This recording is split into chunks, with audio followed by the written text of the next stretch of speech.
Happy Friday, everyone, and welcome to Tropical Outlook on the 8th of August 2025. We are watching several systems across the globe, and let's start with the Atlantic Ocean.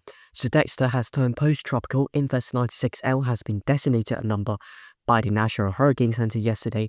Now it's moving across the open Atlantic Ocean with moderate chance of development in the next 7 days.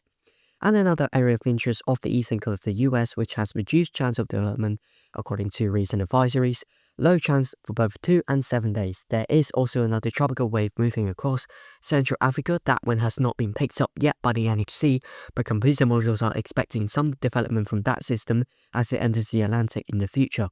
So Invest 96L 10% chance to develop in the next 2 days, so significant development for this system is still not likely in the next 48 hours, but still 60% chance to develop in the next 7 days.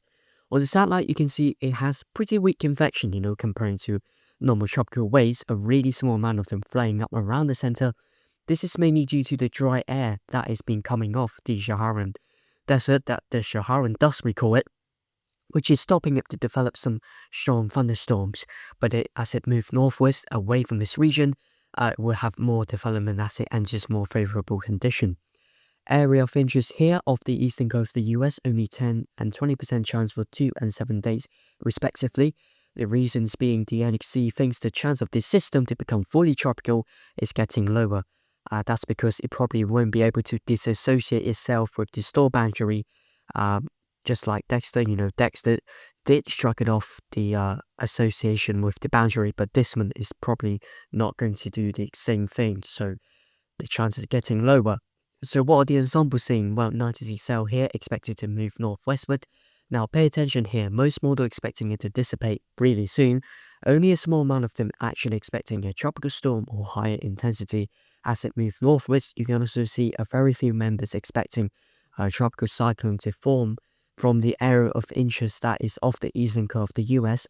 But look at that to the bottom of our image. That is the second tropical wave we are talking about. This one's moving across Central Africa right now, and a significant amount of models expecting a tropical storm to form next week.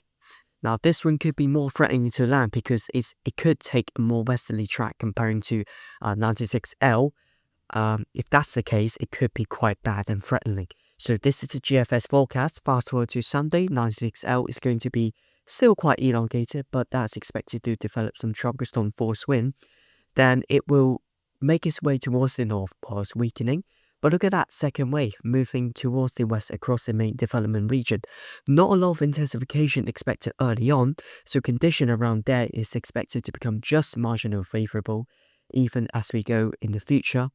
Then it's going to move towards the Lesser and Greater Antilles. After that, it's going to track towards Bahamas and Florida whilst having more intensification occurring. And in this latest run, it's expected to make landfall at Florida as a hurricane. But of course, this is 1 to 2 weeks ahead of us. A lot can change, but keeping our heads up would be a wise option. So, sea surface temperature in the Atlantic Ocean, the main development region, is warming up a bit. Most places has gone up to 1 to 2 degrees. Now it's around 27-28 degrees. But look at that pool of warm water. That is above average comparing to same time in the past years, up to 29 degrees at some spots. Gulf of Mexico also very warm, obviously because it's summer right now. Is Gulf of Mexico one of the hot spot of warm sea surface temperature in the Atlantic Ocean during summer. So Atlantic Ocean is going to be behind us now. Eastern Pacific Ocean here we have Tropical Storm Evil and Orite. Both tropical storms, Evil now with winds of 60 miles per hour, pressure of 1001 millibars, striking west-northwestward at 21 miles per hour, located at 20.1 degrees north, 108.4 degrees west. National Hurricane Center expecting it to become a hurricane in the next 24 to 36 hours. It will, however, be moving away from land, so that is not too big of a concern for land threats. So here's Evil right now, some decent number of convection flying up around the center. A pretty compact system really, not too big at all. You can see the outer amount of the rainfall moving across the western coast of Mexico, bringing some rain showers, some gusty winds there. And here's Orite, a really dried up system, mainly due to dry air. Still have winds of 40 miles per hour though. You can see still a pretty good viscosity visible on the satellite, but of course, with no high cloud tops, we are looking at a completely exposed low-level circulation center. but it's expected to intensify again after 3 to 4 days, likely due to improving conditions such as warmer sea surface temperature and more humidity. So, Western Pacific Ocean Tropical Storm Podul has been named by the JMA earlier today. This could become a typhoon that threatens Taiwan and eastern China in the future. And Invest 96W in the South China Sea with a low chance of development for now that we're not expected to become anything too significant. So here's Tropical Storm Podul currently with winds of 45 miles per hour and a minimum pressure of 1003 millibars, located at 20.6 degrees north, 145.1 degrees east, moving northwestward at 17 kilometers per hour. So we're expecting Podul to be benefited by favorable condition in the next 2 to 3 days. That includes high sea surface temperature and low wind chill with fair amount of humidity in the atmosphere.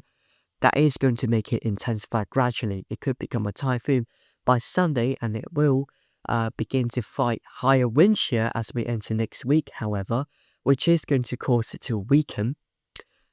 And it's going to track towards northern Taiwan. After that, probably still as a mid-range tropical storm, but it will continue to weaken, of course, and there's still uncertainties of where exactly Podul will hit.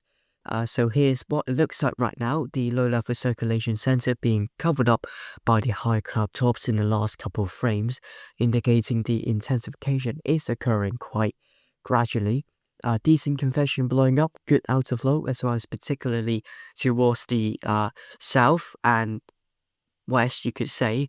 Cloud tops temperatures down to negative 70s or even 80s in the last couple of frames of the latest convection that is blowing up.